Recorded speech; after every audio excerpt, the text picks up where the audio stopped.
Pero hindi naman lagi, siyempre. May time din naman na maluwag. Pero, siyempre, mas lamang yung traffic. Kapag yun ay maluwag, eh dito ang tuwa na kami niyan. Masaya na ang mga driver ng Mapsay, siyempre.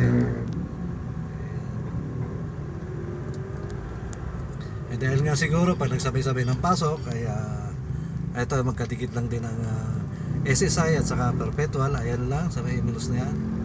So siguro nag-iipon-ipon kami dito. Kaya mga driver, huwag kayo manisi na kung kayo nasa-traffic. Kayo rin naman nagpapadami ng sasakyan dito sa Molino Road. Yan. Bigayan na lang tayo mga boss. Kailangan mahapong pasensya lang pag ganyan matraffic.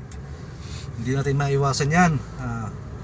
Siguro drive safe lang tayo. Tsaka importante dyan pagdating sa ganyang matraffic ay bigayan na lang. Huwag na tayong maglamakan pa, huwag na tayong magpatigasan pa para naiwasan natin pare-pareho tayong maabala pag ganyang traffic na at tayo naghahambalang pa sa gitna at hindi magbibigayan, ay lalo lang tayong maiipit, pareho lang tayong maabala. Kaya pag ganyang traffic na, pasensya na lang, mahabang pasensya at magbigayan tayo dahil Pasko na, malapit na ang Pasko. Ayun.